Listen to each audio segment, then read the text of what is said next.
गर्भोत्सव संस्कार से जुड़े हुए सभी प्रतिभागियों का देव संस्कृत विश्वविद्यालय एवं शांति कुंज हरिद्वार स्वागत करता है। आज का विषय थ्योरी ऑफ मल्टीपल इंटेलिजेंस को शुरू करने के पहले सभी से अनुरोध है कि एक बार गायत्री मंत्र का एक साथ एक स्वर में उच्चारण करने की कृपा करें। गायत्री मंत्र। ओम भूर्भुवः स्वः तत्सवितुर्वरेण्यं भर्गो देवस्य धीमहि धियो यो नः प्रचोदयात्।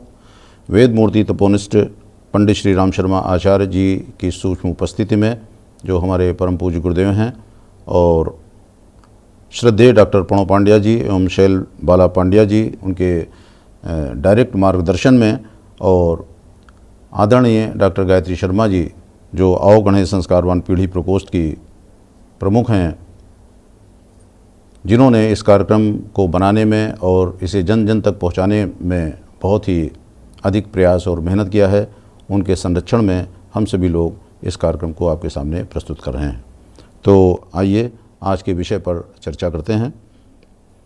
जैसा मैंने बताया कि आज का विषय है मल्टीपल इंटेलिजेंस थ्योरी, बहुबुद्धि प्रतिभा सिद्धांत। इसके जनक हैं हावर्ड गार्डनर जी, जिन्होंने अपनी बुक फ्रेम्स ऑफ माइंड में 1983 में इस सिद्धांत को प्रतिपादित किया।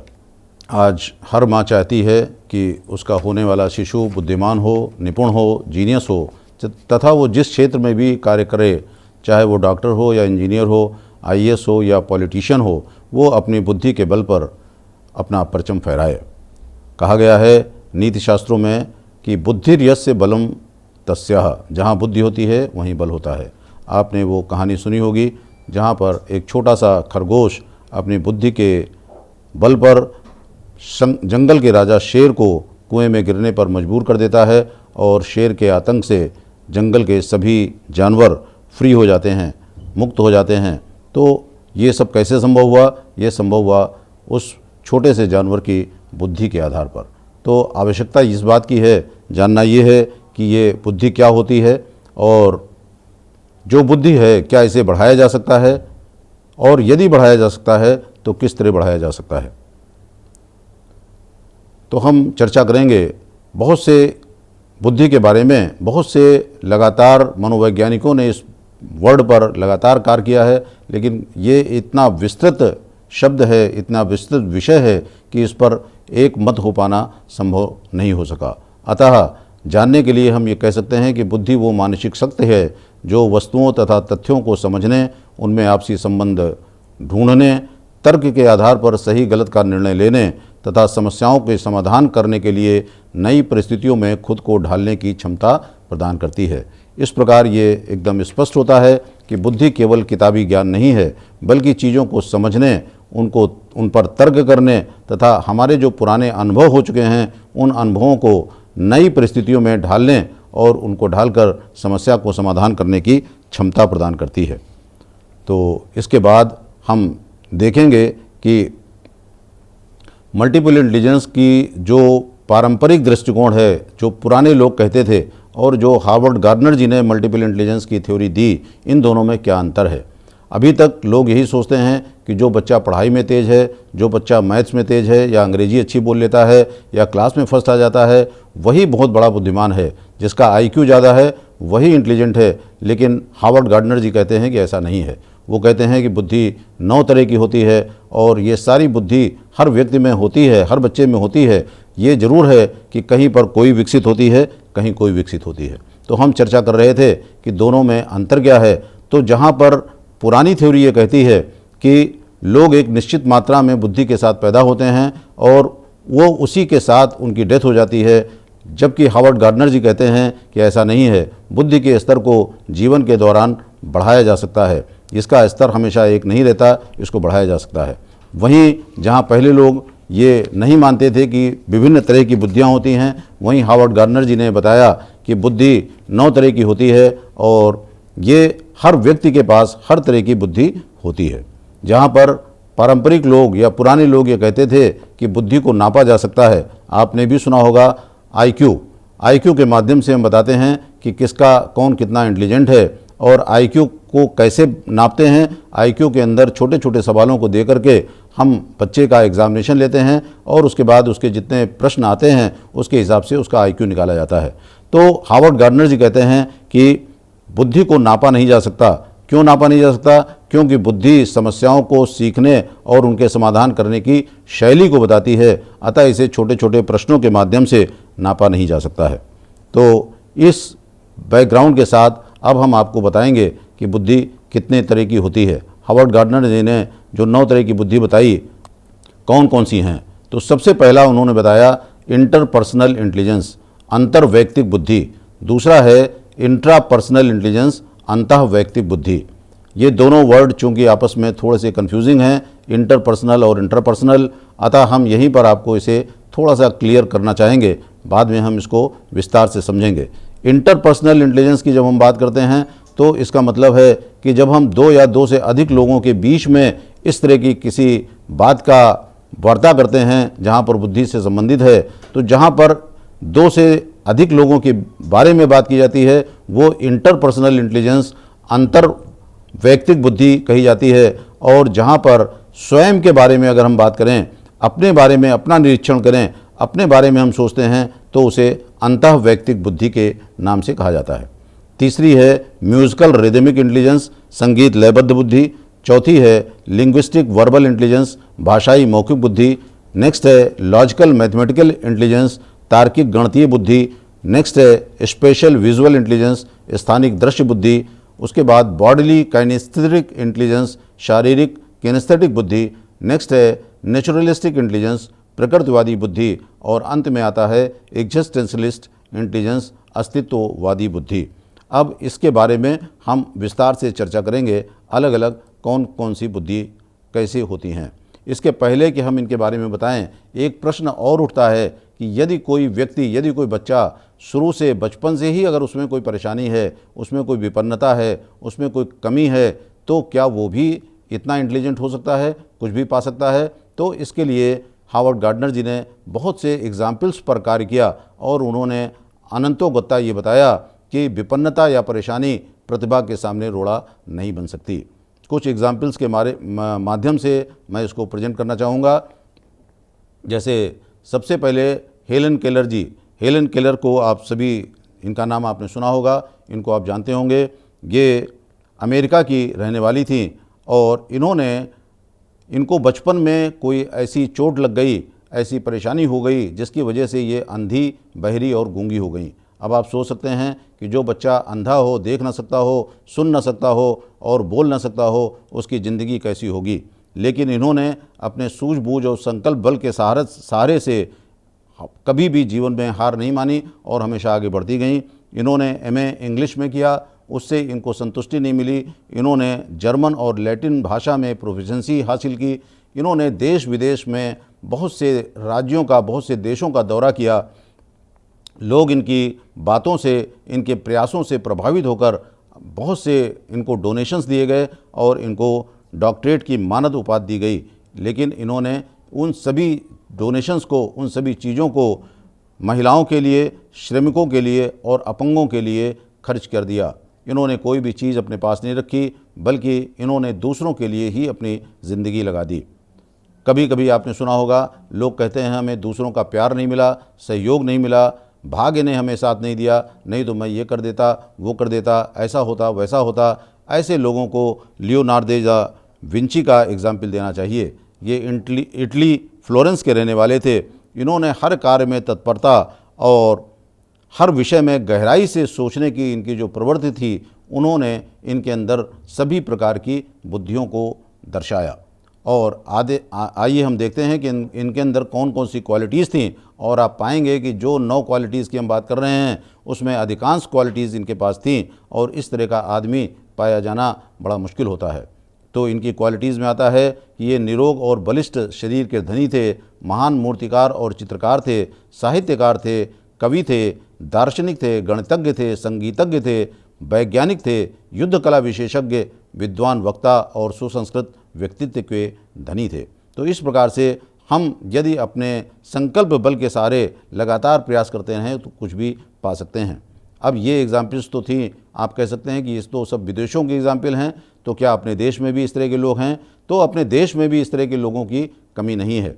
हम केवल एक एग्जाम्पल आपके सामने रखना चाहेंगे, वो है हृदयेश्वर भाटी जी का। इनको भी बचपन में, ये राजस्थान के रहने वाले थे, बचपन में इनको चोट लग जाने की वजह से इनको एक बीमारी हो गई जिसे कहते हैं ड्यूशन मास्कुलर डिस्ट्रॉफी, जिसकी वजह से ये अपने दोनों पैरों पर कभी नहीं खड़े पाए। ये हमेशा व्हील चेयर पर ही चलते थे और इन्होंने अपने छोटे से जीवन में, इनका जन्म 2002 में हुआ था और 2021 में ही ये हमारे बीच नहीं रहे, लेकिन इतने छोटे से जन्म काल के अंदर इन्होंने ऐसा चमत्कार किया, ऐसा आविष्कार किया जिसको देखकर लोग चकित हो जाते हैं।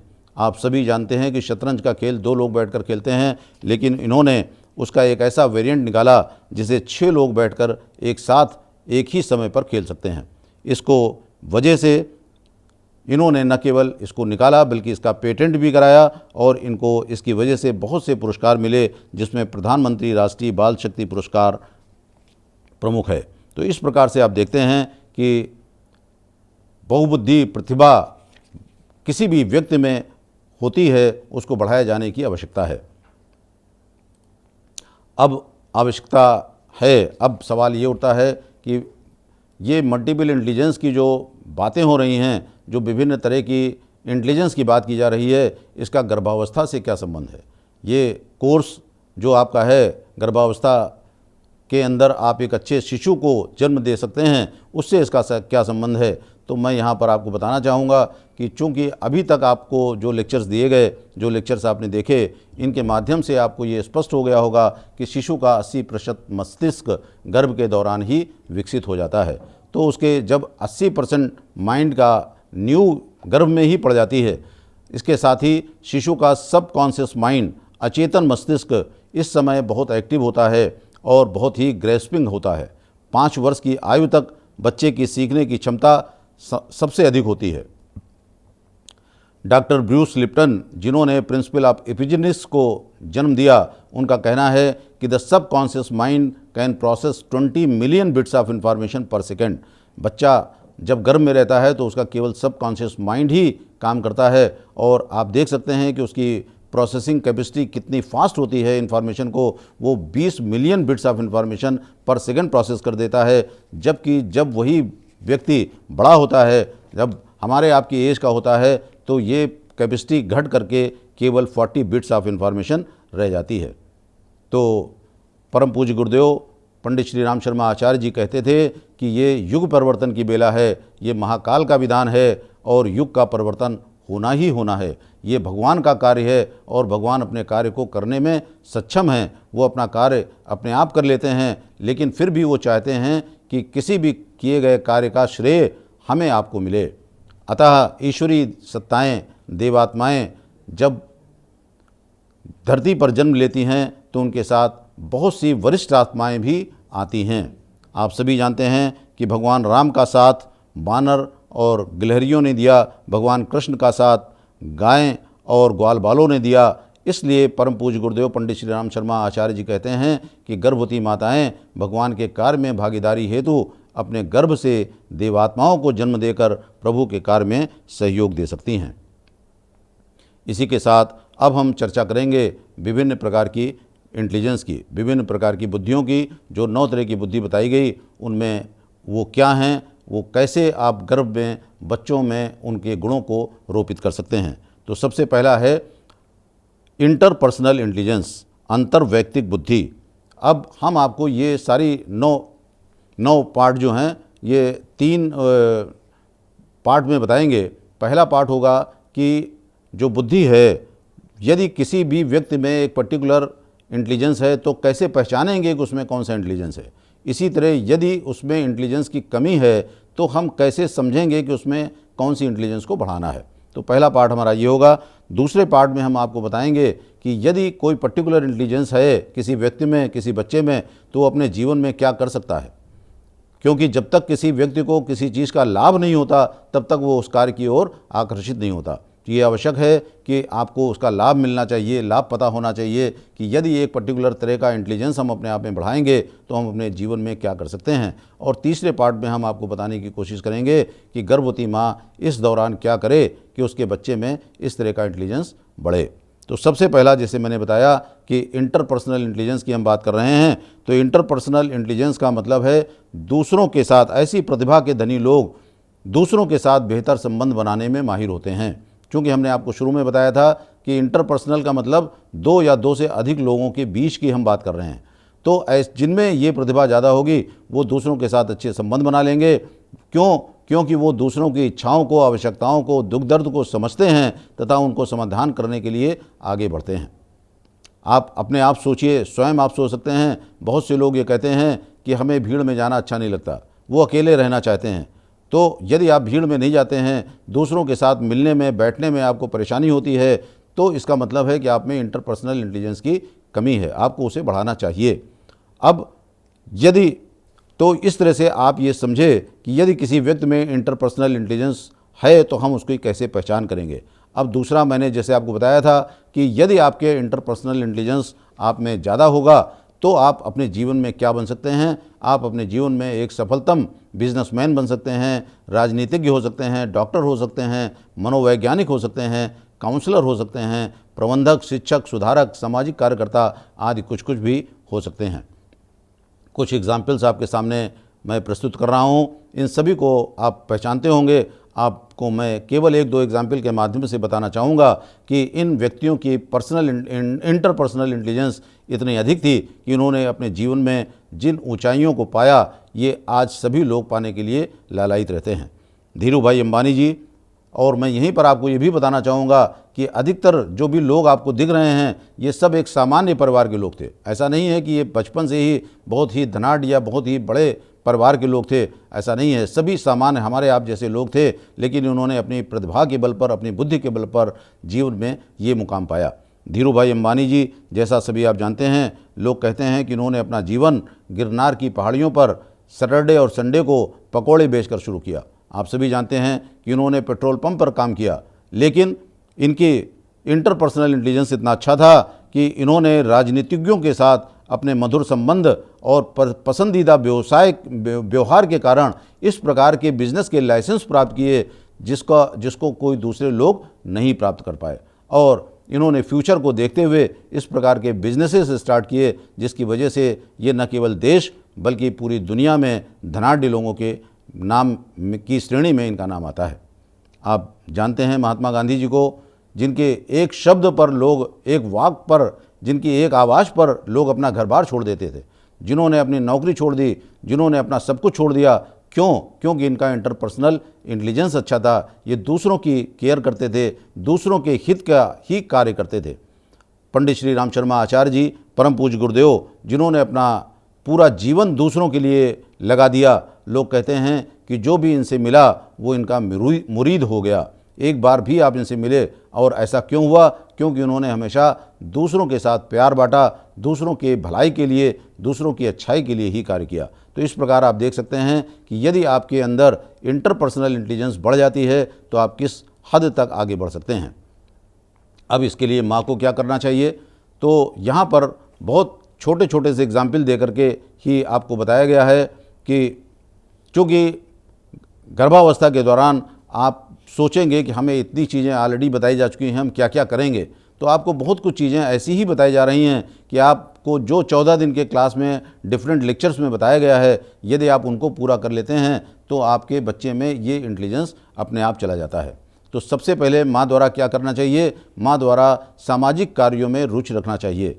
इसके लिए पारिवारिक कार्यक्रम होते हैं, कहीं बर्थडे होता है, कहीं शादी होता है, कहीं आसपास छोटा मोटा फंक्शन होता है, तो उसमें ज़रूर जाना चाहिए, लोगों से बात करना चाहिए, लोगों के पास बैठना चाहिए और उनको अपना बनाने का प्रयास करना चाहिए।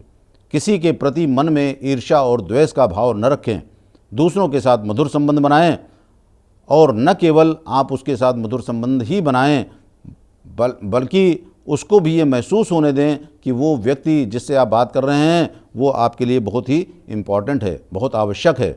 और ये बात आपके दिल से होनी चाहिए। ऐसा नहीं है कि आप ऊपर ऊपर तो उसकी बड़ी तारीफ़ करें लेकिन मन में आपके द्वेष या बैर हो। मैं यहाँ पर एक एग्ज़ाम्पल और देना चाहूँगा कि जो कोर्स आप सीख रहे हैं, इस कोर्स को करने के बाद जैसा आपको बताया गया कि इसे हमें दूसरों तक पहुँचाना है, आप अपने जान पहचान के लोगों का, अपने मन वाले लोगों का, जिनसे आपका मन मिलता है, 2-4 लोगों का एक छोटा सा समूह बनाएं और 2-4 लोग मिल करके इस कोर्स को जन जन तक पहुंचाने के लिए कार्य करें। इससे आपका इंटरपर्सनल इंटेलिजेंस भी बढ़ेगा और ये कार्य भी आगे बढ़ेगा।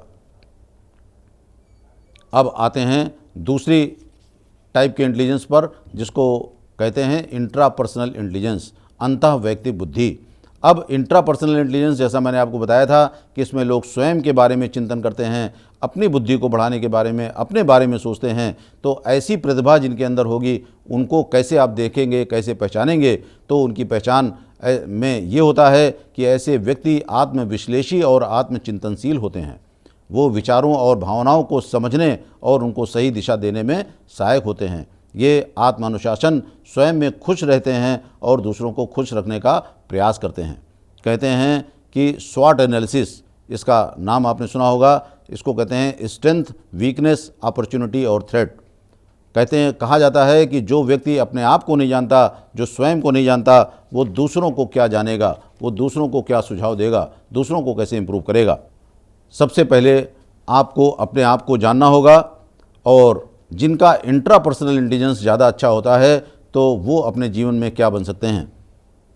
वो शोधकर्ता हो सकते हैं, दार्शनिक हो सकते हैं, योगी हो सकते हैं, संत हैं, मनोवैज्ञानिक, लेखक, विचारक, सेल्फ हेल्प कोचेज़ में इस तरह की क्वालिटी पाई जाती है। और इन सब से ज़्यादा बढ़कर है कि वो एक अच्छा इंसान बन सकता है।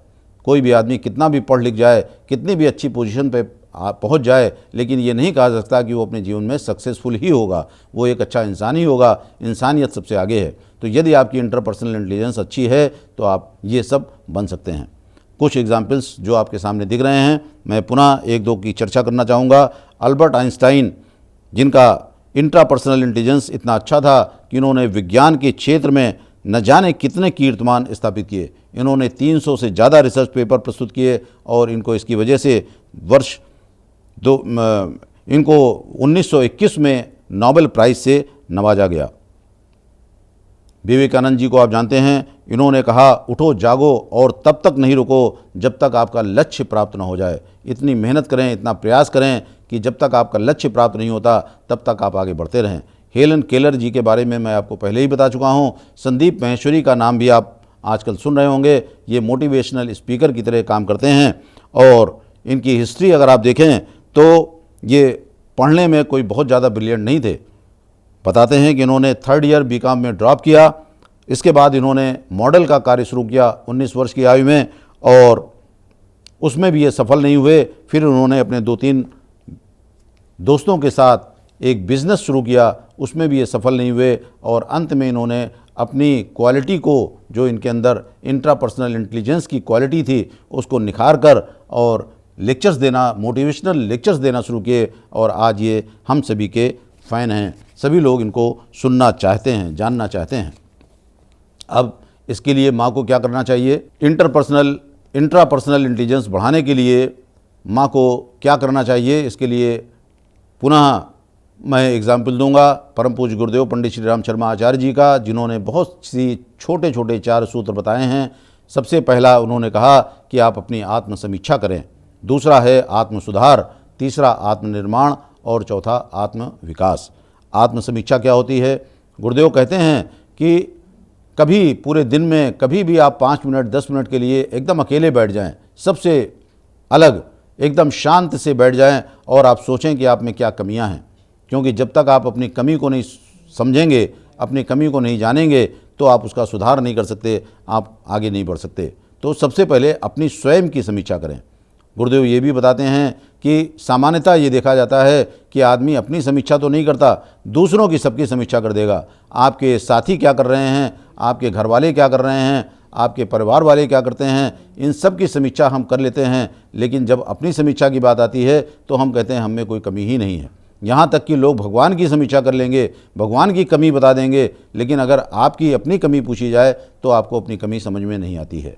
लेकिन ऐसा नहीं है, हर व्यक्ति के साथ कुछ न कुछ कमियां होती हैं। जैसे छोटी छोटी सी कमी भी हो सकती है, जैसे आपको क्रोध जल्दी आ जाता है, आप शरीर से कमज़ोर हैं, आप किसी विषय पे कमज़ोर हैं, तो ये सब बहुत सी कमियां हमारे अंदर हो सकती हैं जिनको सुधार करने की ज़रूरत है। तो एक बार जब आप अपनी कमियों को समझ जाते हैं तो आप उनका सुधार करने लगते हैं, और यदि आप उसके पीछे लगते हैं तो आप उसका सुधार कर लेते हैं। इस तरह से आपने अपनी कमी को देखा और कमी को देखने के बाद आपने उसको सुधार किया। सुधार करने के बाद जब आपने अपनी कमी को पहचान लिया और आपने उसका सुधार कर लिया तो आपका निर्माण हो गया। लेकिन आत्मविकास का मतलब है आत्मवत सर्वभूतेषु की भावना। जो चीज़ आपने अचीव की है, यदि आपने अपनी समीक्षा कर ली, अपना सुधार कर लिया, तो निश्चित ही आप अपने लक्ष्य को प्राप्त कर लेंगे। लेकिन लक्ष्य कोई भी हो, आप उसे प्राप्त करने के बावजूद भी आपको वो संतुष्टि नहीं मिलती है जो आत्मविकास के बाद मिलती है। आत्मविकास का मतलब है कि जो कुछ हमने प्राप्त किया है उसको दूसरों में बांटें। गुरुदेव कहते हैं वसुधैव कुटुंबकम की बात को अपनाइए। जब आप अपनी अचीवमेंट्स को दूसरों के साथ चर्चा करते हैं, आप अपने गुणों को दूसरों में बांटते हैं, तो उससे न केवल दूसरों को लाभ होता है बल्कि वो आपकी भी तारीफ़ करते हैं। और जैसे जैसे वो आपकी तारीफ़ करते जाते हैं, जैसे जैसे वो आपके साथ जुड़ते जाते हैं, वैसे वैसे आप और आगे बढ़ते चले जाते हैं। तो इस प्रकार से आपको इंट्रापर्सनल इंटेलिजेंस बढ़ाने के लिए सबसे अधिक आवश्यक है कि आप अपने बारे में जानें, अपना सुधार करें और उसके बाद अपने अचीवमेंट्स को सब में बांटें। प्रसन्न रहें, निराशावादी चिंतन से बचें। इसके लिए आप स्वाध्याय करें और अपनी दिनचर्या को सुव्यवस्थित बनाएं। यहाँ पर हम आपको ये भी बताएंगे कि ये जो भी चीज़ें आपको बताई जा रही हैं, जो भी हम 9 क्वालिटीज़ की बात करेंगे, इन सभी क्वालिटीज़ को चूँकि आपके लिए एक्स्ट्रा बर्डन न पड़े, चूँकि एक गर्भवती माँ के लिए स्पेशली हम ये क्लास ले रहे हैं, इसलिए इसके अंतर्गत जो आपको दैनिक दिनचर्या के बारे में बताया जाएगा, यदि आप उस दिनचर्या को सुव्यवस्थित तरह से पालन कर लेंगे तो आप इन सभी 9 इंटेलिजेंस की क्वालिटीज़ को अपने बच्चे में डाल सकते हैं। और अंत में इस क्वालिटी के बारे में आपको बताना चाहूँगा कि आत्मबोध और तत्वबोध की साधना करें। आत्मबोध और तत्वबोध की साधना पूर्व में भी आपको बताई जा चुकी है, पुनः मैं इसको शॉर्ट में आपको रिवाइज कर देता हूँ। आत्मबोध की साधना का मतलब है कि जब आप सुबह बिस्तर पर सोकर उठते हैं तो बिस्तर पर बैठे बैठे ही आप अपने दिन का पूरा प्लान बनाएं कि आज मुझे दिन भर में क्या क्या काम करना होगा। डे प्लानिंग जिसको कहते हैं, तो आप अपनी डे प्लानिंग बना लें और ये सोचें कि अगर हमारा जीवन एक ही दिन का है तो हमें क्या करना चाहिए। आप कभी भी सोचेंगे कि हमें एक ही दिन जिंदा रहना है, हमें मालूम सपोज़ कर लिए आपको मालूम हो जाए कि आपको एक ही दिन का जीवन है, तो आप क्या करेंगे? फिर आप जितने भी बेकार के कार्य होंगे उनको हटा देंगे। हर कार्य को अच्छे से अच्छी तरह से अपना पूरा का पूरा आउटपुट आप 100% देना चाहेंगे। तो इस तरह से आप एक अपनी डे प्लानिंग बनाइए और उस डे प्लानिंग को बनाने के बाद आप पूरे दिन उस पर कार्य करिए। तत्वबोध की साधना दूसरी है। तत्वबोध की साधना शाम को सोते समय की जाती है। जब आप बिस्तर पर सोने जा रहे हैं तब आप सोचें कि हमने जो दिन भर एक प्लान अपना बनाया था, एक जो अपनी दिनचर्या बनाई थी, सोची थी, उसमें हमने कौन कौन से कार्य कर लिए। बहुत से कार्य आप कर चुके हैं, जो आपने कर लिए उसके लिए स्वयं को, भगवान को धन्यवाद दें। और जो काम आपके पूरे नहीं हो पाए, कहीं कोई कमी रह गई, तो आपको उसमें निराश होने की आवश्यकता नहीं है, बल्कि आप ये सोचें कि हमने और ऐसा क्या किया होता कि ये भी कार्य हमारा पूरा हो जाता। जिस तरह हम सोचते थे, जिस तरह हमने प्लान बनाया था, उस तरह ये भी काम हो जाता। तो हमने ऐसी कौन सी चीज़ करने में कमी कर दी या हम और क्या ऐड कर देते तो ये काम हो जाता। इस तरह से जो भी बात आपको अपने आप आपको आंसर मिल जाएगा और उसको आप अगले दिनों में जब अपनी प्रोग्रामिंग कर रहे हैं, जब अपनी साधना कर रहे हैं, जब अपनी प्लानिंग कर रहे हैं, तो उनमें उन चीज़ों को जोड़ें। इस तरह से आप अपनी इंट्रापर्सनल इंटेलिजेंस को बढ़ा सकते हैं। अब तीसरा आता है संगीत लयबद्ध बुद्धि, musical rhythmic intelligence. Musical rhythmic intelligence, जैसा कि नाम से आप देख रहे होंगे कि ऐसे व्यक्तियों में के गुण क्या होंगे। ऐसे व्यक्ति हमेशा संगीत में रुचि रखने वाले होंगे, ध्वनि, ताल और पैटर्न के रूप में ये सोचते हैं। इनको स्वर और लय की बहुत अच्छी पकड़ होती है, समझ होती है। लय के गति, आरोह और अवरोह को बहुत अच्छी तरह पहचानते हैं। न केवल म्यूजिकल इंस्ट्रूमेंट बल्कि पर्यावरणीय ध्वनि के साथ नेचर में जो ध्वनियाँ हैं उनके प्रति भी ये बहुत अधिक संवेदनशील होते हैं। जैसे भौरों का गुंजायमान, झींगुर की आवाज़, मंदिर में घंटियों का बजना, नल से पानी का टपकना, इसमें सब में एक तरह की आवाज़ होती है और उस आवाज़ में ये पूरी रुचि लेते हैं। अब यदि आप में म्यूज़िकल या रिदमिक इंटेलिजेंस है तो आप अपने जीवन में क्या बन सकते हैं। अब आप ये फ़ोटो देख रहे हैं, आप अपने जीवन में संगीतकार हो सकते हैं, गायक हो सकते हैं, म्यूज़िक कंपोज़र हो सकते हैं, यंत्र वादक हो सकते हैं, वायलिन, गिटार, हारमोनियम, बांसुरी, ये कुछ भी बजा सकते हैं, डायरेक्टर हो सकते हैं, बैंड मास्टर हो सकते हैं, आप कुछ भी कर सकते हैं। अब कुछ एग्जाम्पल्स आपके सामने हैं, इन सभी फ़ोटोज़ को आप देख रहे हैं और आप ये महसूस कर रहे होंगे कि ये सभी अपने क्षेत्र के नंबर 1 के लोग हैं और इन्होंने अपने केवल इस क्वालिटी की वजह से, केवल इस गुण की वजह से कि उनमें म्यूज़िकल रिदमिक इंटेलिजेंस ज़्यादा था, जीवन के इस मुकाम को प्राप्त किया। कुछ एग्जाम्पल्स हम आपके सामने चर्चा करेंगे। लता मंगेशकर जी का नाम आप सभी जानते हैं, बहुत से लोग इनके फ़ैन हैं। इन्होंने कहते हैं कि इनके घर की, पिता की मृत्यु के बाद इनके घर की आर्थिक स्थिति इतनी ख़राब हुई, इतनी दयनीय थी कि इनको जानबूझकर इनको उस कंडीशन में अभिनय में भाग लेना पड़ा और बढ़ते बढ़ते इनकी इस क्वालिटी की वजह से, म्यूज़िकल इंटेलिजेंस की वजह से ये पार्श्व गायिका में सबसे अधिक लोकप्रिय हुई। इनको स्वर सामग्री, भारत कोकिला और स्वर कोकिला के नाम से जाना जाता है। 20 से अधिक भाषाओं में इन्होंने 30,000 से अधिक गाने गाए। एम.एस. सुब्बलक्ष्मी जी को आप जानते हैं, ये कर्नाटक संगीत की मशहूर संगीतकार हैं जिन्हें भारत रत्न से नवाजा गया। जब भी कभी हम सितार की बात करेंगे तो रविशंकर जी का नाम लिए बिना ये नहीं हो सकता कि वो चीज़ पूरी हो जाए। तो ये बनारस के रहने वाले थे। इसी तरह आज के समय के जो हमारे सामने लोग हैं, हिमेश रेशमिया जी, ए.आर. रहमान जी, तो इन सभी को आप जानते हैं कि इन्होंने केवल अपनी म्यूज़िकल इंटेलिजेंस की वजह से अपने जीवन में ये मुकाम हासिल किया। भले ये अंग्रेजी के बड़े बड़े भाषण न दे सकते हों, गणित के बड़े बड़े फार्मूले न सॉल्व कर सकते हों, लेकिन कौन कह सकता है कि इनके जीवन में कोई कमी रह गई। किसी भी प्रकार की कमी आपको इनके जीवन में महसूस नहीं होती है। अब इसके लिए माँ को क्या करना चाहिए।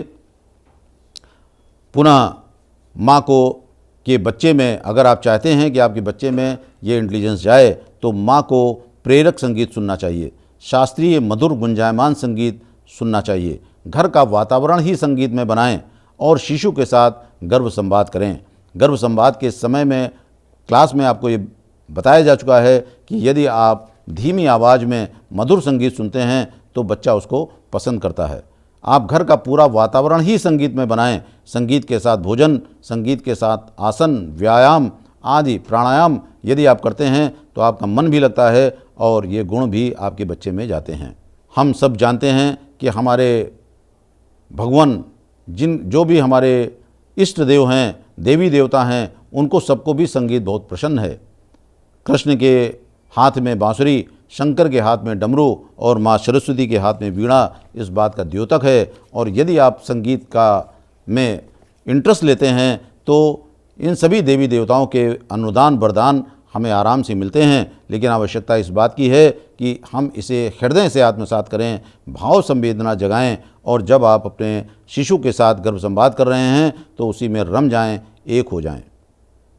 अब नेक्स्ट आता है लिंग्विस्टिक वर्बल इंटेलिजेंस, भाषाई मौखिक बुद्धि। जैसा कि नाम से स्पष्ट है कि ये लैंग्वेज वर्ड से बना है। लिंग्विस्टिक, भाषागत बुद्धि के धनी व्यक्ति शब्द कुशल होते हैं, वाक कुशल होते हैं। ये कई भाषाओं को सीख लेते हैं। लिखना, बोलना, सुनना, पढ़ना, कहानी कहना, ये सब इनकी क्वालिटी होती है। ऐसे व्यक्ति अपने जीवन में क्या बन सकते हैं। ऐसे व्यक्ति अपने जीवन में सफल वकील बन सकते हैं, जज बन सकते हैं, कवि हो सकते हैं, राजनीतिज्ञ हो सकते हैं, पत्रकार, लेखक, शिक्षक, अनुवादक, ये सब कुछ भी हो सकते हैं। अब एक दो एग्जाम्पल्स पुनः हम इसमें भी आपसे चर्चा करेंगे। एक वकील, जैसे आप सोचें कि एक वकील का क्या रोल होता है। वकील ऐसी बात के लिए कोर्ट में बहस करता है जो घटना घट चुकी होती है। कहीं लड़ाई होनी है, किसी के साथ कुछ होना है, वो घटना घट चुकी है, अब उसमें कुछ चेंज नहीं किया जाता, घटना घट चुकी है। और जिन बातों के आधार पर इसे उस केस को प्रेजेंट करना है वो एक्ट ऑलरेडी लिखा हुआ है। वो कानून में कोई परिवर्तन अपने मन से नहीं किया जाता, उसी कानून के तहत इनको केस लड़ना होता है। लेकिन एक अच्छा वकील उसी कानून में उसी घटना को अपने शब्दों के अंदर इस तरह तोड़ मरोड़ कर या इस तरह से बनाकर पेश करता है कि एक अच्छा वकील केस को जीत जाता है और दूसरा वकील उसी केस को हार जाता है। तो आप देखते हैं कि वाक कुशलता, शब्दों के प्रॉपर प्रेजेंटेशन और शब्दों के प्रॉपर चुनाव के कारण एक वकील केस को जीत जाता है। हमारे राजनीतिज्ञ अटल बिहारी वाजपेयी जी का नाम आप सभी जानते हैं, आपने इनको सुना होगा। कहते हैं कि इनका भाषण सुनने के लिए लोग 2-2, 3-3 घंटे खड़े रहते थे, चाहे धूप हो चाहे पानी बरस रहा हो, लेकिन इनका भाषण सुनने के लिए लोग लगे रहते थे। क्यों? क्योंकि इनमें वाक्पटुता थी। ये ऐसी बातें बोलते थे, ऐसा भाषण देते थे कि लोग मंत्रमुग्ध हो जाते थे। खुशवंत सिंह जो एक पत्रकार लेखक थे, इनके एडिटोरियल को पढ़ने के लिए न केवल भारतवर्ष में बल्कि पंजाब के लोग भी पेपर का रोज़ सुबह इंतज़ार करते थे। अब इसके लिए माँ को क्या करना चाहिए? माँ को गर्भ संवाद स्थापित करना चाहिए अपने बच्चे के साथ। इसके लिए स्वाध्याय करना चाहिए। यदि आप अपने शब्द की वोकैबुलरी को बढ़ाना चाहते हैं तो एक शब्द कोई भी आप सुबह सोच लें और दिन भर उस पर मनन चिंतन करते रहें। एक शब्द को डिफरेंट तरह से आप उसका प्रेजेंटेशन करते रहें, उस पर्टिकुलर शब्द के बारे में आपकी मास्टरी हो जाएगी शाम तक। और इस तरह से अगर आप रोज़ एक शब्द पर कार्य करते हैं तो आपकी लिंग्विस्टिक इंटेलिजेंस बहुत अधिक बढ़ जाएगी। आज वोकैबुलरी के गेम्स आते हैं। समस्याओं को सोचिए, समस्याओं का समाधान सोचिए और उसको अपनी भाषा में लिखिए, और लिखने के बाद उसमें क्या क्वालिटी थी, उसमें क्या बातें आपने पाई, इसको लेकर के अपने बच्चे के साथ संवाद कीजिए। इस तरह उसके अंदर डिफरेंट टाइप की क्वालिटीज़ बढ़ेंगी। अब आते हैं नेक्स्ट, लॉजिकल मैथमेटिकल इंटेलिजेंस, तार्किक गणितीय बुद्धि। अब मैथमेटिकल इंटेलिजेंस की बात हो रही है, तर्क की बात हो रही है, तो आप सभी सोच सकते हैं कि जिनमें ये इंटेलिजेंस ज़्यादा होगा वो व्यक्ति कैसा होगा। वो व्यक्ति जिज्ञासु प्रवृत्ति का होगा, उसको जानने की क्षमता होगी, वो लॉजिकल मैथमेटिकल चीज़ों को लॉजिक के हिसाब से, तर्क के हिसाब से चीज़ों को प्रेजेंट करना चाहेगा। बड़ी बड़ी समस्याओं को छोटी छोटी बातों में तोड़कर ये चीज़ क्यों हुई, ये चीज़ कैसे हुई, ये चीज़ कब हुई, इस तरह से छोटी छोटी प्रॉब्लम्स में वो बड़ी सी प्रॉब्लम को सॉल्व करेगा, छोटी में कन्वर्ट करेगा और छोटी प्रॉब्लम को सॉल्व करता हुआ चला जाएगा। रीजनिंग और लॉजिकल प्रॉब्लम को वो आराम से सॉल्व कर लेता है। आज आप देखते हैं कि हर कंपटीशन में रीजनिंग और मैथमेटिक्स के सवाल आते हैं। जो व्यक्ति जिसकी ये इंटेलिजेंस ज़्यादा है वो कंपटीशन में आगे बढ़ जाता है।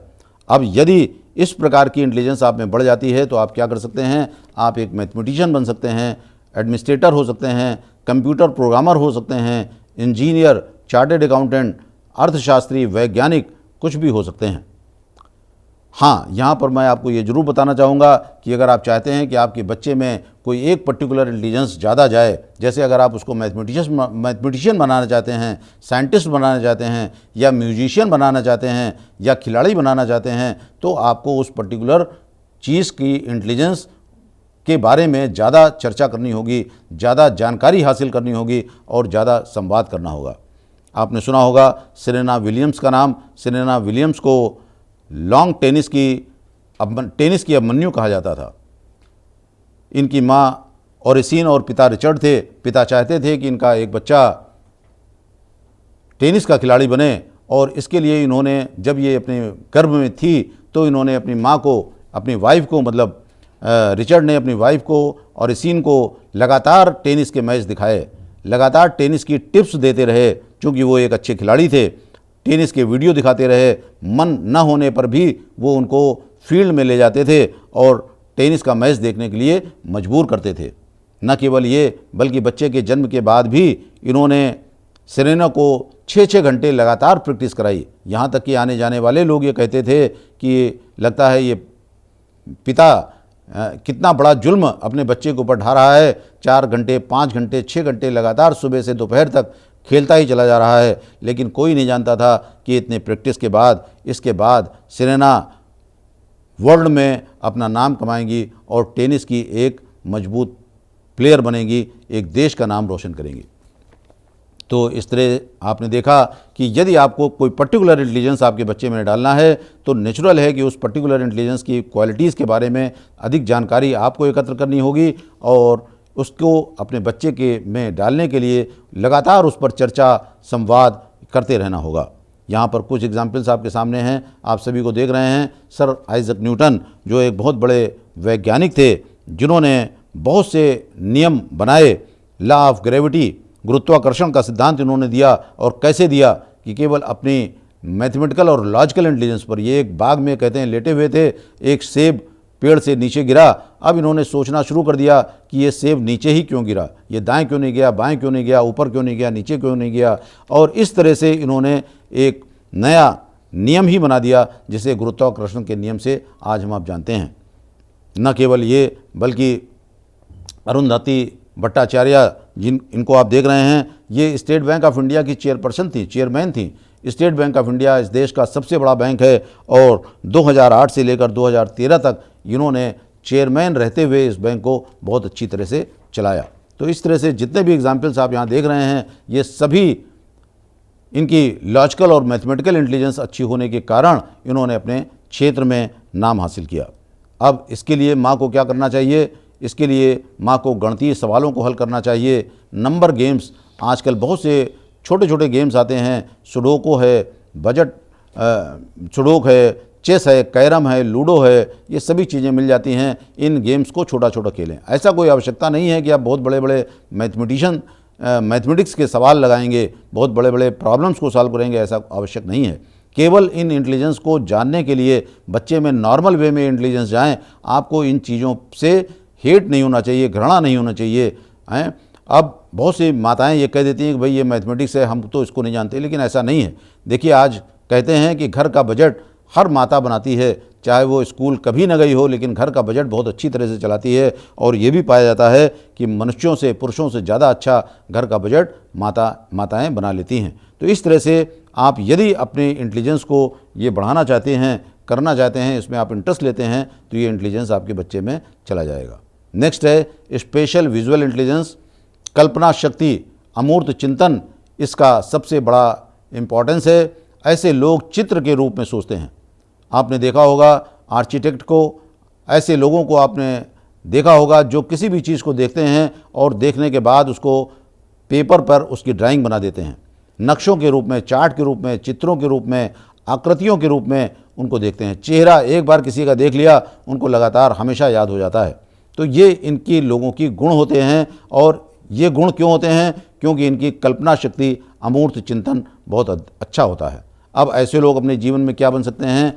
ऐसे लोग अपने जीवन में मूर्तिकार, आर्किटेक्ट, चित्रकार, इंटीरियर डिज़ाइनर, सर्जन, कलाकार, पेंटर, इंजीनियर, मैकेनिक, आर्टिस्ट, ये सब बन सकते हैं। तैयब मेहता जी एशिया के बहुत बड़े पेंटर और मूर्तिकार थे।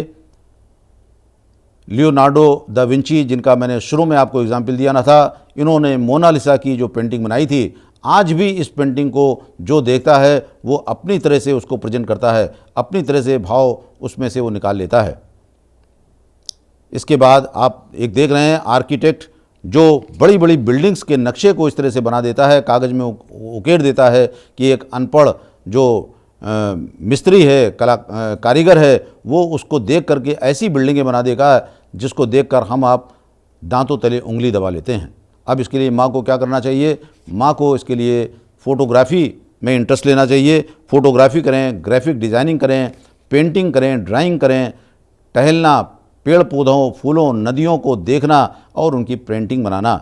अब आप कह सकते हैं साहब मैंने तो कभी पेंटिंग बनाई नहीं, हम कैसे ड्राइंग करेंगे? तो इसमें ऐसा आवश्यकता नहीं है कि आपने कभी बनाया हो। आप जो चीज़ भी देखते हैं, आप पेपर उठाइए, पेंसिल उठाइए और अपने मन की बातों को आप उस पर उकेरिए और उसी के तरह से आप संवाद करिए बच्चे से कि हमने क्या क्या अच्छा देखा और क्या चीज़ इसके अंदर हम बना रहे हैं। अमूर्त चिंतन, इसके अंदर इम्पॉर्टेंस होता है। आप जहाँ कहीं भी घूमने जाते हैं, कल्पना शक्ति आपकी अच्छी होती है। और ये भी आप समझ लें कि जो भी चित्र, जो भी विचार गंभीरता से गर्भिणी के मन में उभरेगा, दृढ़ता से बसेगा, वही चिंतन बच्चे में जाएगा। अतः आवश्यकता है कि आप अच्छे चित्रों की, अच्छी कल्पनाओं की, अच्छे आदर्शों की, अच्छे वीर पुरुषों की, महापुरुषों की बात करें, उनके ही फ़ोटो अपने सामने लगाएं, क्योंकि जिनको आप देखेंगे, जिनके बारे में आप सोचेंगे, वही आपके बच्चे में ट्रांसफ़र होगा। जब जहाँ कहीं भी आप जाते हैं, मान लिया अगर आप शांति कुंज कभी आए हैं तो आप जहाँ भी रहते हैं वहीं बैठ कर के कल्पना करें कि मैं शांति कुंज गया हूँ। अब यहाँ पर आने के बाद आप क्या करते हैं, सबसे पहले प्रखर प्रज्ञा सजल श्रद्धा में दर्शन करते हैं, उसके बाद यज्ञ हवन करते हैं और यज्ञ करने के बाद अखंड दीप दर्शन करने जाते हैं, फिर गुरुदेव के कमरे का दर्शन करते हैं। ये सब बातें 2 मिनट के अंदर, 5 मिनट के अंदर आप मन को एकाग्र करके उन कल्पनाओं के माध्यम से आप शांति कुंज को घूम सकते हैं और इस तरह से अपना चिंतन बना सकते हैं। जैसा आप फिगर देख रहे हैं कि काइनेस्थेटिक इंटेलिजेंस के धनी लोग जो होते हैं वो अपने शरीर को, अपने शरीर के अंगों को और माइंड को, अपने दिमाग को इस तरह से संतुलित करते हैं, इस तरह से कंसंट्रेट करते हैं कि वो ऐसे करतब दिखा देते हैं कि वो अपने लक्ष्य को प्राप्त कर लेते हैं और उनके शरीर को कोई नुकसान नहीं होता। कुछ फ़ोटोज़ आप देख रहे हैं, आपने महसूस किया होगा कि जब आप सर्कस देखने जाते हैं तो आप स्वयं कभी कभी इतना घबरा जाते हैं, ऐसा सोचने लगते हैं कि मालूम नहीं क्या होने वाला है, जबकि सर्कस दिखाने वाला, उस कार्य को करने वाला, उसका बॉडी माइंड कनेक्शन इतना फास्ट होता है, इतना एक्यूरेट होता है कि वो अपने अच्छे से अच्छे करतब आपको दिखा देता है। इसमें हम आपको पहले ये बताना चाहेंगे कि ये 2 तरह का इंटेलिजेंस इसमें होता है। पहला होता है ग्रास मोटर इंटेलिजेंस और दूसरा होता है fine motor intelligence. Grass motor intelligence वो होता है जिसमें हम अपने पूरे शरीर की बड़ी मांसपेशियों का उपयोग करते हैं और फाइन मोटर इंटेलिजेंस वो होता है जिसमें हम अपने हाथों के संचालन और दृष्टि में तालमेल रखते हैं, मतलब छोटी चीज़ों का इस्तेमाल करते हैं। अब पहला आप देखिए, फ़ोटो देखिए, पर्वतारोही जो 2 पर्वत की श्रृंखलाओं को क्रॉस कर रहा है, अगर इसके बॉडी और माइंड के कनेक्शन में जरा सा भी असंतुलन हुआ तो आप सोच सकते हैं क्या हो जाएगा। दूसरे फ़ोटो में आप देख रहे हैं कि छोटा सा बच्चा एक के ऊपर एक चीज़ों को रख रहा है, यदि उसका कंसंट्रेशन जरा सा भी विचलित होता है, हाथों की उंगलियों में, हाथों के संचालन में और दृष्टि में जरा सा भी गड़बड़ होता है तो वो अपने लक्ष्य को प्राप्त नहीं कर सकेगा। अब इस तरह के लोग क्या बनेंगे, नर्तक हो सकते हैं, धावक हो सकते हैं, एथलीट हैं, मूर्तिकार, सिलाई कढ़ाई, फाइटर, योगा इंस्ट्रक्टर, ये सब बन सकते हैं। ये फ़ोटोज़ जो आप देख रहे हैं, इन सभी लोगों की यही क्वालिटीज़ थी। इन्होंने अपने जीवन में अपनी काइनेस्थेटिक इंटेलिजेंस के बेसिस पर ये मुकाम पाया। पीटी उषा, क्रिकेटर्स जो हमारे सामने हैं, माइकल जैक्सन, इनका नाम आपने सुना, इन्होंने कुछ समय पहले MTV पर धूम मचा रखी थी, केवल किस वजह से कि अपने डांस के आधार पर, जिसके अंदर बॉडी और माइंड का ही कनेक्शन है। आप देख सकते हैं नीचे पिक्चर्स के कुछ रोल आपको दिखाए गए हैं। ये सभी अपने माइंड और बॉडी को कंसंट्रेट करके इस तरह के रोल प्ले करते हैं। अब इसके लिए माँ को क्या करना चाहिए, योग, प्राणायाम, व्यायाम करना चाहिए, डांसिंग, स्पोर्ट्स में इंटरेस्ट लेना चाहिए, फोटोग्राफी, शिल्प कला, मूर्ति कला में इंटरेस्ट लेना चाहिए, जिससे कि आप इस गुणों को अपने बच्चों में अधिक से अधिक भेज सकते हैं। नेक्स्ट होता है नेचुरलिस्टिक इंटेलिजेंस, प्रकृतिवादी बुद्धि। ये बुद्धि उन जिनमें विकसित होती है उनका सौंदर्य बोध बहुत अच्छा होता है, एस्थेटिक सेंस इनका बहुत अच्छा होता है। ये लोग नेचर से, पौधों से, पक्षियों से, जानवरों से और प्रकृति से प्यार करते हैं, उनके प्रति संवेदनशील होते हैं। इनको क्षेत्र भ्रमण में, बागवानी में रुचि होती है। इसके ये भी इंटेलिजेंस 2 तरह का होता है, पहला माइक्रो नेचुरलिस्टिक और दूसरा micro naturalistic intelligence. Micro naturalistic intelligence जिनमें ज़्यादा होता है उनकी ऑब्जर्वेशन कैपेबिलिटी ज़्यादा होती है, ये तुलनात्मक अध्ययन करने में समर्थ होते हैं। और दूसरे जिनका माइक्रो नेचुरलिस्टिक बढ़िया होता है, ये सौंदर्य बोध इनका ज़्यादा अच्छा होता है, एस्थेटिक सेंस अच्छा होता है। जैसे कुछ एग्जाम्पल, माइक्रो में जो लोग हैं वो आते हैं, जैसे कुक हो गया, चिकित्सक हो गया। एक डॉक्टर जब पेशेंट से बात करता है तो केवल 2-4 सवाल जानने के बाद, पूछने के बाद वो समझ जाता है कि इसको किस तरह की बीमारी होगी। एक अच्छा कुक, एक अच्छी गृहिणी, उसके सामने आप 2 तरह की सब्जी रख दें, वो दोनों को टेस्ट करके बता देगी कि किस में कौन सा सब्जी में नमक ज़्यादा है या मसाला ज़्यादा है या किस चीज़ की कमी है। और वहीं पर जहाँ माइक्रो नेचुरलिस्टिक इंटेलिजेंस की बात करते हैं, जिनका सौंदर्य बोध होता है, ये इंटीरियर डिज़ाइनर, फैशन डिज़ाइनर, चित्रकार हो सकते हैं। हम आप किसी भी व्यक्ति के ऊपर कौन सा कपड़ा अच्छा लगेगा, कौन सा डिज़ाइन अच्छा लगेगा, इसको सोचने में घंटों लगा देंगे, पूरा दिन लगा देंगे, लेकिन इंटीरियर डिज़ाइनर उसको फैशन डिज़ाइनर आपको देखते ही बता देगी कि आपके ऊपर किस तरह की चीज़ें अच्छी लगेंगी। अब इसको बढ़ाने की, इसको जो लोग जिनकी प्रकृतिवादी बुद्धि अच्छी है वो अपने जीवन में क्या बन सकते हैं, वो प्रकृति वैज्ञानिक हो सकते हैं, जीव वैज्ञानिक, मौसम वैज्ञानिक, भूगर्भ वैज्ञानिक, इंटीरियर डिज़ाइनर, खगोल शास्त्री, फैशन डिज़ाइनर, बायोलॉजिस्ट, ये सब हो सकते हैं। जेसी बोस जी को आप देख रहे हैं, जिन्होंने जो एक जीव वैज्ञानिक थे और उन्होंने ये सिद्ध किया था कि पौधों में भी जान होती है, पौधों में जीवन होता है। एम.एस. स्वामीनाथन जी को आप देख रहे हैं, जिन्होंने हरित क्रांति के जनक ये कहे जाते हैं और 25 वर्ष में इन्होंने अपने देश को आत्मनिर्भर कर दिया। गेहूं और चावल एक ज़माने में अपने देश में बहुत कम होता था और इन्होंने इस पर ऐसा कार्य किया, ऐसी ऐसी चीज़ों का इन्होंने ऐसे ऐसे बीज बनाए कि उससे अपना न केवल अपना देश आत्मनिर्भर बना बल्कि हम इन चीज़ों को एक्सपोर्ट भी करने की पोजीशन में आ गए। सलीम अली जी को आप देख रहे हैं, सलीम अली जी पक्षी वैज्ञानिक हैं, बर्ड्स मैन ऑफ इंडिया के रूप से इनको जाना जाता है। इन्होंने बहुत से पक्षियों का सर्वेक्षण किया कि पक्षी किस तरह रहते हैं, उनके रंग कैसे होते हैं, उनकी क्वालिटीज़ कैसी होती हैं, वो कैसे गाने गाते हैं, कैसे खाना खाते हैं, रहन सहन उनका कैसा होता है। तो इस तरह से ये प्रकृतिवादी लोग जो होते हैं, नेचर से जिनको प्यार होता है, ये न केवल ये अपनी फील्ड में माहिर होते हैं बल्कि देश के लिए एक बहुत बड़ा नाम कमाते हैं। अब इसके लिए माँ को क्या करना चाहिए? माँ को प्रकृति के सानिध्य में कुछ समय बिताना चाहिए। सुबह उगते हुए सूर्य को, रात में तारों का दर्शन करें, चंद्रमा का दर्शन करें और उसके गुणों को आत्मसात करें, उसके बारे में संवाद करें, जानवरों पशु पक्षियों को प्यार करें, उनकी आवाज़ों को सुनें, प्रकृति के सौंदर्य का आनंद लें, सुंदर चीज़ों की कल्पना करें, उनके रंगों को बनाएं और उसको अपने अंदर उकेरें। जन्म दिवस, विवाह दिवस पर जहाँ कहीं भी आप जाते हैं उनको आप इस बात की प्रेरणा दें कि वो इस प्रकार का एक पेड़ लगाएं, एक पौधे लगाएं, जिससे कि उनका ये कार्य भी, ये नॉलेज भी पूरा होगा और नेचर को भी फ़ायदा होगा। लास्ट है एग्जिस्टेंशलिस्ट इंटेलिजेंस। इस तरह की प्रतिभा के धनी लोग क्या करते हैं? इस तरह के लोग ये सोचते हैं कि हमारा जीवन क्यों हुआ, हम इस संसार में क्यों आए। वो इस जीवन में और संसार में छुपे हुए रहस्यों को जानना चाहते हैं। वो ही जानना चाहते हैं मैं क्या हूँ, संसार में हम क्यों आए, ब्रह्मांड के साथ हमारा क्या संबंध है, हम इसको कैसे जान सकते हैं। ये क्या बन सकते हैं अपने जीवन में? ये बहुत बड़े दार्शनिक हो सकते हैं, चिंतक, वैज्ञानिक, रिसर्च स्कॉलर, फिलासफर और ब्रह्मांड के रहस्यों को जानने वाले हो सकते हैं। यहाँ पर बताने का तात्पर्य ये भी है कि ये सोचकर माताएं या कोई आप ये मत सोचें कि ये सुनकर हमारा बच्चा तो सन्यासी हो जाएगा, जंगल में चला जाएगा, बाबा बन जाएगा। ऐसा नहीं है। इस गुण के आधार पर आप देश के बहुत बड़े वैज्ञानिक हो सकते हैं। आप देख रहे हैं APJ अब्दुल कलाम जी, इनको सभी आप जानते हैं, मिसाइल मैन ऑफ इंडिया के नाम से जाना जाते थे, देश के राष्ट्रपति थे और एक बहुत बड़े वैज्ञानिक थे। आज बहुत से हमारे एस्ट्रोनॉट्स जो अंतरिक्ष में जा चुके हैं। आप कल्पना चावला जी को जानते हैं, उनका नाम सुना है आपने, उनकी फ़ोटो यहाँ पर दिखाई जा रही है। ये अंतरिक्ष में जाने वाली भारत की प्रथम भारतीय महिला थी। सुनीता विलियम्स, नासा अमेरिका अंतरिक्ष एजेंसी के माध्यम से जाने वाली ये भारत की द्वितीय महिला थी।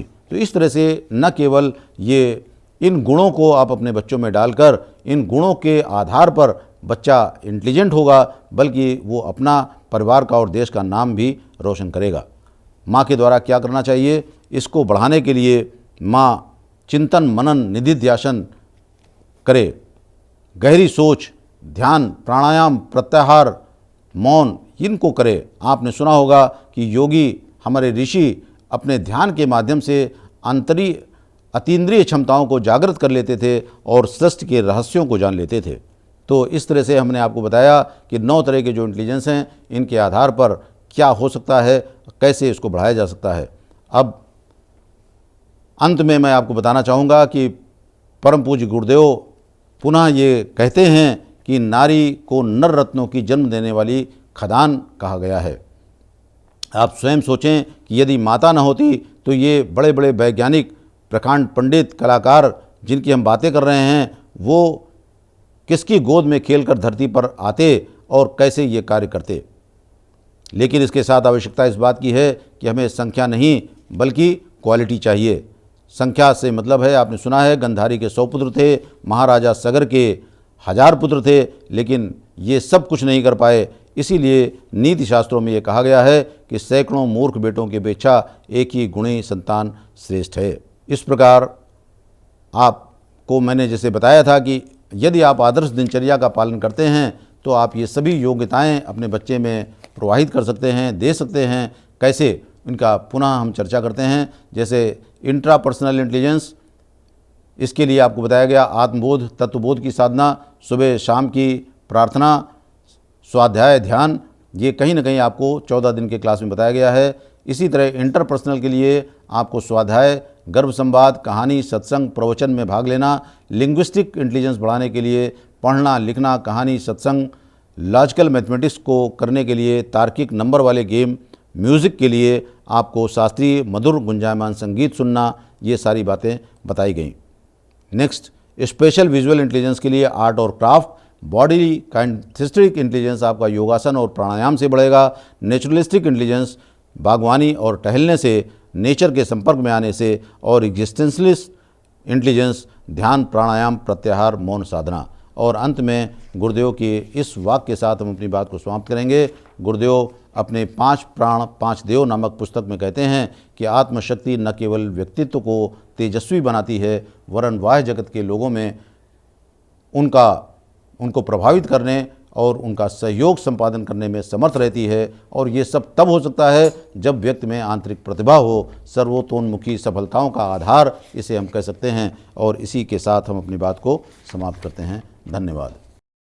हमारे YouTube चैनल शांति कुंज वीडियो गायत्री परिवार को सब्सक्राइब करें एवं बेल आइकन जरूर दबाएं ताकि गायत्री परिवार की विभिन्न गतिविधियों की जानकारी आपको मिलती रहे।